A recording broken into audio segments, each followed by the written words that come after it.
Hey guys, guess what? It's Angel. You're watching my latest video, and today I wanted to talk to you about something called self-care. So, what is self-care? Self-care is something that we can do on top of like medication and therapy. It's something we can do to help take care of ourselves. So there are actually like some tips that I was given when I was in the hospital. There's like a list, and I pulled from that list a couple of things that I could talk to you about today. And some of them are things that that we think about. Like, let me rephrase that. Some of them are things maybe that we don't think about that we could do more often to help kind of alleviate some of the symptoms that we deal with our different mental illnesses. So I'm going to talk about it mainly how it applies to me and my bipolar. So the first thing is to get enough rest. And this one is really, really important, especially when it comes to bipolar, and you could apply this to anything that you might be like depression or anxiety or panic. Everything is better with rest. Like everything looks better after a good night's rest. I don't know if you've ever heard that, but it is really true. So get enough rest. Like for me, optimum, like a good night's rest would be anywhere from 8 to 9 hours. If I'm oversleeping, it's an indication that I'm in depression. So, and that would be like if I'm sleeping like 10 to 12 hours a night, that's definitely is when I'm in an indication I'm depressed. And if I'm only sleeping like 4 hours a night, that's an indication that I'm moving into a hypomanic or manic state. So my psychiatrist is always talking to me about protecting my sleep. It's very, very important. And if I'm not getting enough sleep, it can definitely kick me into hypomania or mania. So get enough rest. Really, really important. Another thing is eat and drink sensibly. And they list abstaining from alcohol. And that really should go without saying, because all of the medication I've ever been on, whether it be antipsychotic, an antidepressant, and medication like a mood stabilizer, all of them say do not mix with alcohol.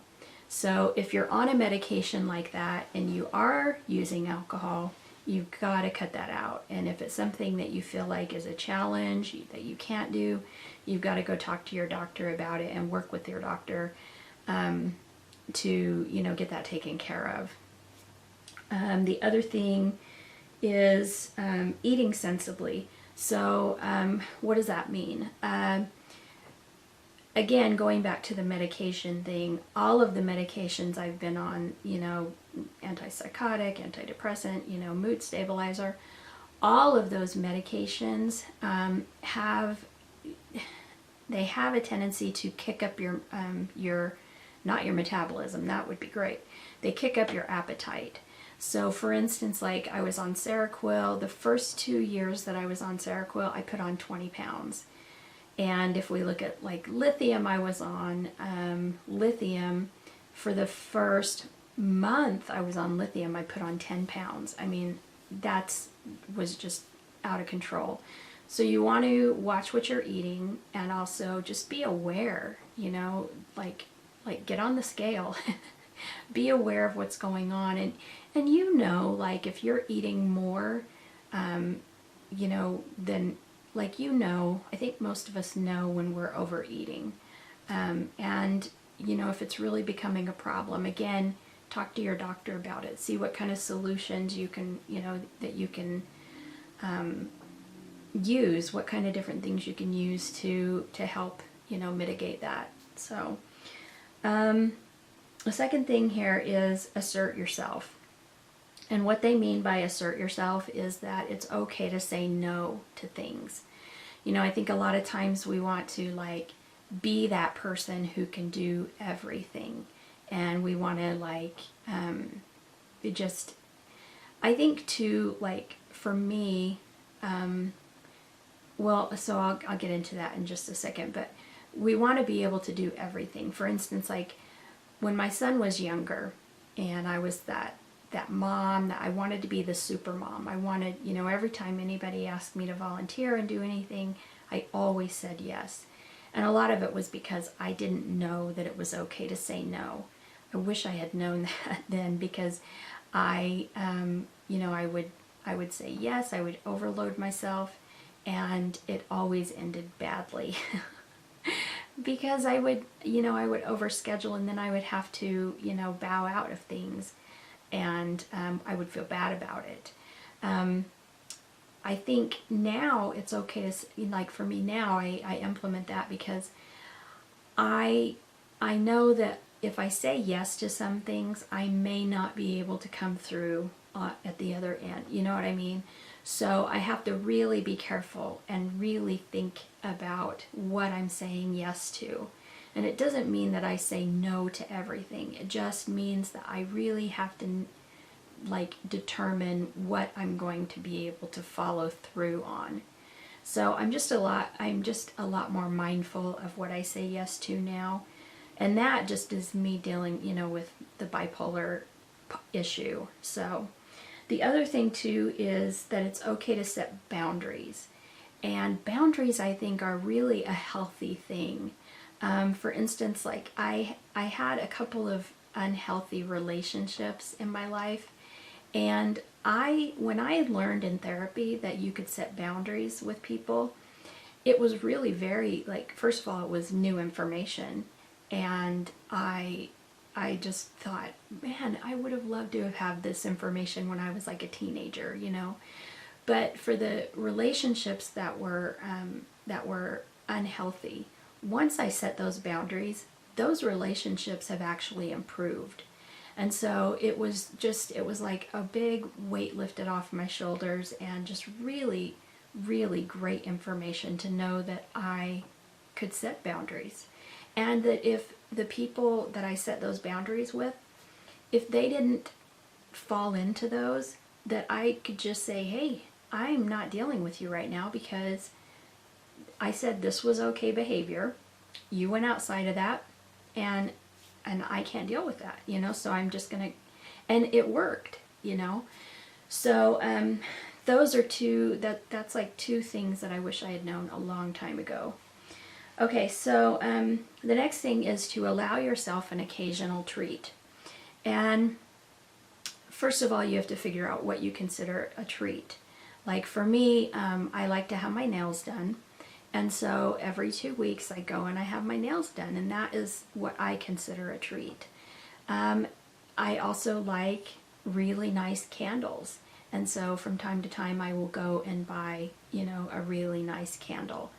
And so you want to figure out what treats you want to allow yourself. Don't do it all the time, but from time to time, allow yourself that treat. And also remember to stay within your budget. But everybody deserves a treat, and it's nice to be treated from, so just allow yourself that. Couple other things. Exercise regularly. I think everyone could be better at that. There are some people that over-exercise, but for those of us who don't fall into that category, I think that we could all, be a little bit better at exercising. If I exercised one day out of the month, I would be better at it. But exercise regularly. And then also, along with exercising regularly, it also lists to schedule time regularly to meet with family and friends. So you want to do what you can to keep from isolating, because we all are really good at isolating, and it's not healthy to do that. And so do what you can to get yourself out of your house, get out there and be around people, spend time with the people you love. And so do those things.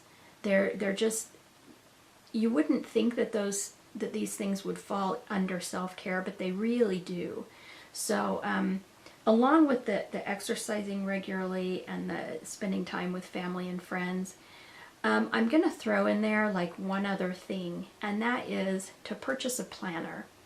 So the planner, I think, is really helpful when you're talking about, you know, scheduling things. I think if it's not written, for me especially, if it's not written down on a planner or a calendar, you're more than likely not going to do it.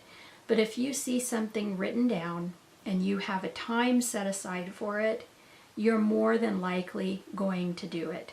So I keep a planner, number one, so I can keep track of when I'm supposed to be at the doctor or the counselor, you know, and so I don't forget those appointments. But also, like, if I were going to exercise, I would write down like what day and what time, and if I see it on there and it's scheduled, then I'm more apt to do it. And also, I think it's important for you to fill your calendar as much as you can. So, you know, at the first of the week, or, you know, I would say like at the first of the month, maybe call your people, your friends, your family, or whatever. And if you want to meet with somebody once a week, then I would call them and, you know, schedule that time. If you want to meet with 2 people out of the week, so that you're getting out of the house twice a week to do that, and maybe a couple times of the week to exercise. To me, that is filling the calendar, you know. But do those things, because as much as you do those things, you're taking care of your health, you're taking care of your mind, and you're keeping those connections with your family and friends, which are really, really important. So the last thing that I'll say on here is reduce your stressors. So first of all, figure out what your stressors are, because a lot of times I think that we don't like actually know what all of our stressors are. We're creatures of habit, and we do a lot of things in our lives without even thinking about it. We just do it because we've always done it. And a lot of things in our lives we could actually get rid of if we just recognized it. And I'm going to just use this as an example. And maybe it's a good example, maybe it's not. But I find myself often, like late at night, because I always check my social media late at night, I find myself often on Facebook. And I will be looking at Facebook, I'll just be scrolling and scrolling and scrolling and not seeing anything interesting, which is why I'm just scrolling past everything. And I'll find myself on it and I'm getting tired and I just keep scrolling. And I'm thinking, this stuff is dumb, I don't want to read this, I don't, you know, whatever.